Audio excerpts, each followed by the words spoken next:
falamos em personalização do ensino, o que vem à sua mente? Fernanda, você poderia contar um pouco mais sobre o que significa personalizar, onde a personalização acontece, por que personalizar e, por último, como personalizar?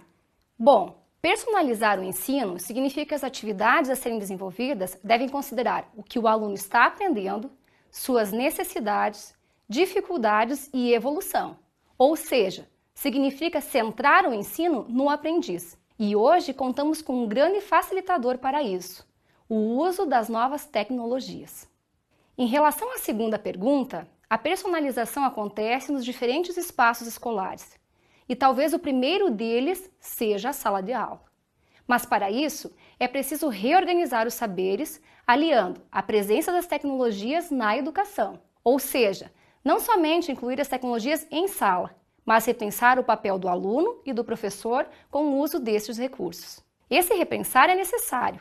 É fundamental que se contemple a utilização das novas tecnologias visando a aprendizagem dos nossos alunos, e não apenas servindo para transmitir informações. E por que personalizar? Partindo do princípio que as pessoas aprendem de formas diferentes, em ritmos diferentes, com base nos seus conhecimentos prévios, habilidades, interesses e emoções, certamente o ensino não poderá ser um único formato para todos. Várias são as mudanças, vários são os desafios. E não se pode negar que o avanço do mundo digital nos trouxe diversas possibilidades, mas que em termos de incorporação em sala de aula, sabemos que ainda caminha a passos lentos em muitas instituições de ensino no Brasil. Por fim, como personalizar? Há muitos caminhos. O essencial é evitar fazer mais do mesmo, ou seja, introduzir as tecnologias sem pensar nos objetivos e benefícios do uso dela.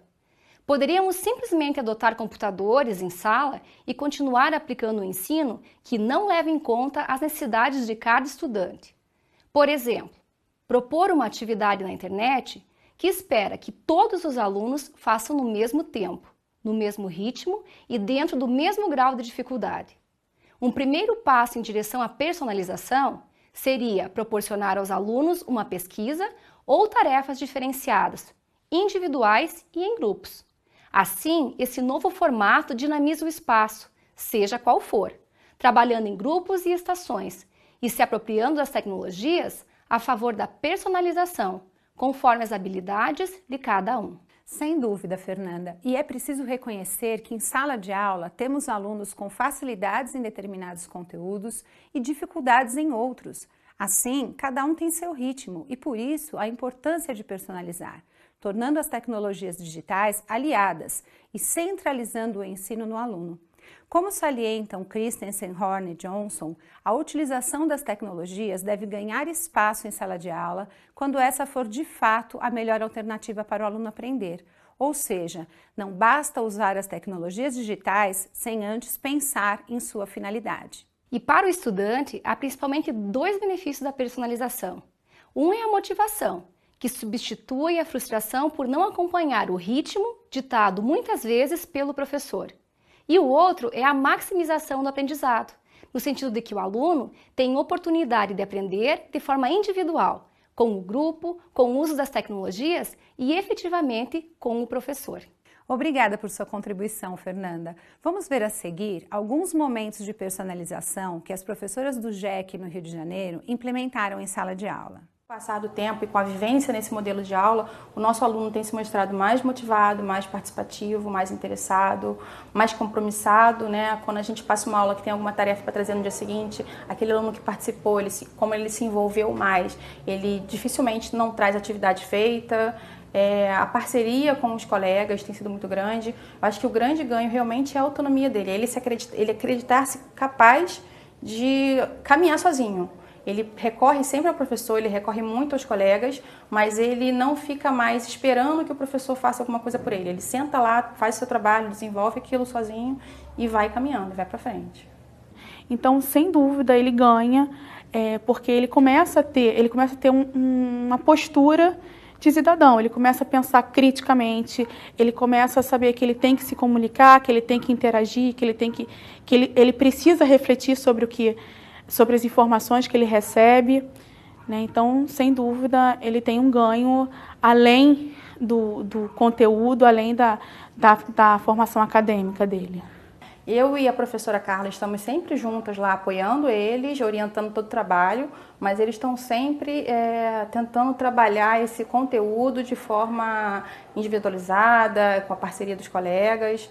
Agora, a proposta é realizar um estudo de caso, analisando um trecho do curso da Khan Academy em que os professores dos Estados Unidos relatam suas experiências com o ensino híbrido. A proposta dessa atividade é que você assista com atenção aos relatos destes professores. Se necessário, tome nota dos pontos sobre como eles resolveram suas problemáticas em cada um dos contextos. Após observar todos, qual seria, na sua opinião, a melhor forma de preparar estudantes brasileiros para obterem sucesso em um ambiente de ensino híbrido? Responda essa questão utilizando o estudo de caso. We believe in starting with the end user in mind, and in a school, the end user is a student. So when we're designing the ideal learning environment for students, we want you to hold 4 big ideas in your mind. The first is student ownership. The second, personalized education. Third, mastery-based. And finally, deep relationships. I had a teacher say to me, you know the old adage, whoever does the work in the classroom does the learning? Well, in my classroom, I'm doing all the work. And I think that's just so true of so many of our schools throughout the world. It's like the American education system is this gigantic canoe with 50 million students in it. And each year there's a few thousand brave teachers with those paddles just breaking their back trying to make a little bit of progress down the river. What happens if we give the students the paddles? If we can convince them to really put their back into the effort? That's the big force multiplying change that we're looking for. It's as if the biggest wasted resource in our system is actually the effort of the students. And think about one other thing as well, which is that as we think about lifelong success in students going into post-secondary institutions, there's not the support around them that there is in K-12 education systems. And so if they learn to own their learning, they can be far more successful in the future. I can do more than people think I can because I am smart and I know what I can do. I know the things I could do. If you can't make a plan and follow through with it without someone praising you or supporting you along the way, that's going to severely limit what you can do with your life. And I think we've all seen the students that can do that are more successful. When I think about the students that I've taught previously, especially in high school, it breaks my heart to admit this, but like you could look at the kids coming in day one and you could more or less figure out like that kid's going to make it in college, that kid's not, that kid is, that kid isn't. And by and large it was that that skill of like self-direction and ownership. So the second big idea around the ideal student experience is personalization. And this is getting at that concept of every student gets what they need exactly when they need it. And in education speak, we call that differentiation. But I think differentiation is a word that was invented to make teachers feel bad about ourselves. Because in reality, we just can't do it manually. And this is where technology holds some promise to maybe give teachers the potential to do more personalization. So the idea of personalization is getting away from the set curriculum at the set speed for every single student. I had this epiphany recently. I was sitting in the back of a classroom watching a really good teacher in a good school just do their best song and dance and try to deliver a great lesson. And it sort of hit me that a bunch of these students already know this material. Maybe a third of the class is sitting there, and if we tested them now, they could show proficiency. But they're good kids, so they smile and nod and wait through it. But it's essentially a wasted class. And as I watched them, I could see like their little heads turning yellow on the data dashboard. It wasn't the right lesson for them.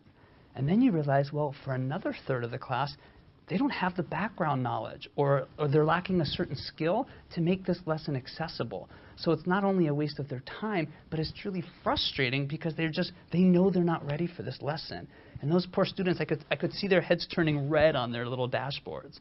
And maybe for a third of the class, there was the right lesson at the right time. They were in their zone of proximal development and they were getting the right material. And maybe those students could turn green.